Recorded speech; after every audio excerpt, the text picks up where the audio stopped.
Hi guys, good morning. कसे आहात तुम्ही? आय होप खूप छान आणि स्वस्त असाल. राधे राधे गाईज. ते मी 2 स्वीटकॉर्न घेतलेले आहे आणि या प्रकारे दाणे काढून घेतलेले आहे. आता मिक्सरच्या जारमधून याला दरदरा पिसून घ्यायचा आहे. त्यानंतर इथे मी 2 आलू घेतलेले आहे. आलूला उकडले नाही, मी डायरेक्ट किसून घेतलेले आहे. हे बघू शकता या प्रकारे. त्यानंतर इथे मी ब्रेड घेतलेला आहे आणि ब्रेडला पण मिक्सरच्या जारमधून दरदरा पिसून घेतलेला आहे कोटिंग करण्याकरिता. इथे मी अद्रक किसून घेतलेला आहे आणि हिरव्या मिरच्या बारीक कापून घेतलेली आहे. इथे लाल मिर्च पावडर, गरम मसाला, स्वादानुसार नमक, आमचूर पावडर, जिरा घेतलेला आहे. इथे मी तांदळाचा पीठ घेतलेला आहे. तुम्ही तांदळाच्या पीठऐवजी कॉर्नफ्लॉवरसुद्धा ॲड करू शकता आणि बेसन घेतलेलं आहे. इथे आपला पिसलेला कॉर्नफ्लॉवर घेतलेला आहे आणि हो गाईज, स्वीट कॉर्न आपल्याला खूप आधी पिसवून घ्यायचे नाही आहे, कारण मिश्रणाला मग पाणी सुटते म्हणून. आता इथे मी तांदळाचं पीठ घालून घेतलेलं आहे आणि बेसनसुद्धा घालून घेतलेलं आहे.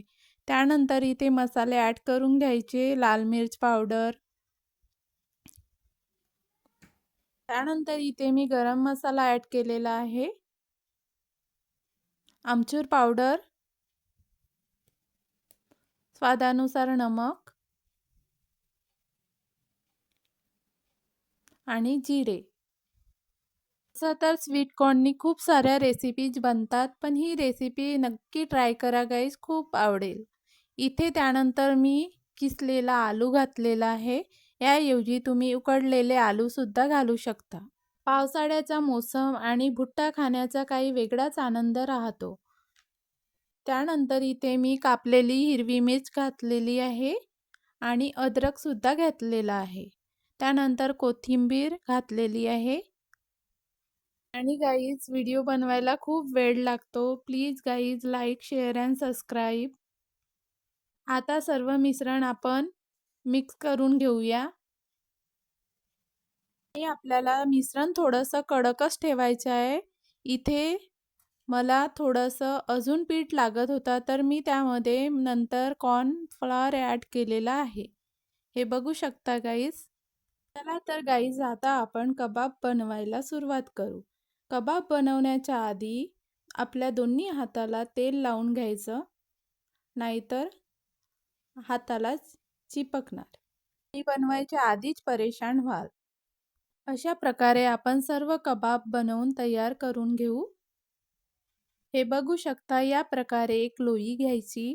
त्यानंतर दोन्ही हाताच्या सहाय्याने असं कबाब बनवून घ्यायचा. याला आपल्याला खूप जाडं पण नाही बनवायचं आहे आणि खूप पातळ पण नाही बनवायचं आहे.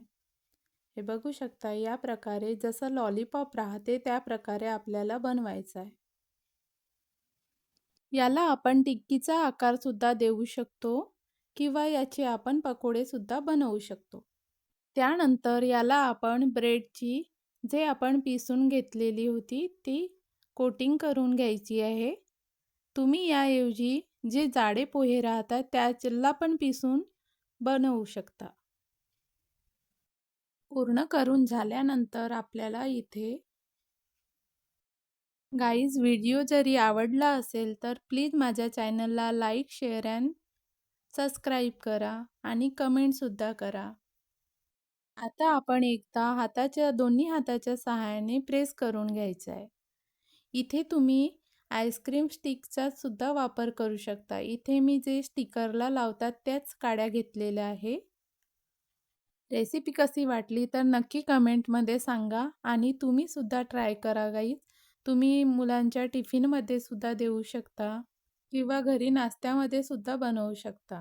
तळायच्या आधी तेल चांगलं गरम झालं पाहिजे आणि मग ते टाकून झाल्यावर मीडियम आचेवरच तळायचे, जेणेकरून कच्चे राहणार नाही. Please guys, like, share and comment. आपले कबाब तळून झाल्यानंतर आता आपण एका प्लेटमध्ये गार्निश करून घेऊया.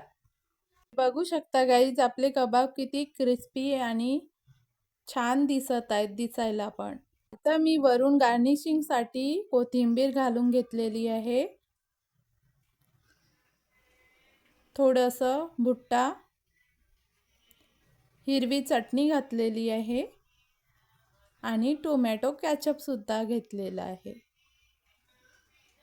Please guys like, share and subscribe. भेटूया पुढच्या ब्लॉगमध्ये नवीन रेसिपीसह. Bye bye guys.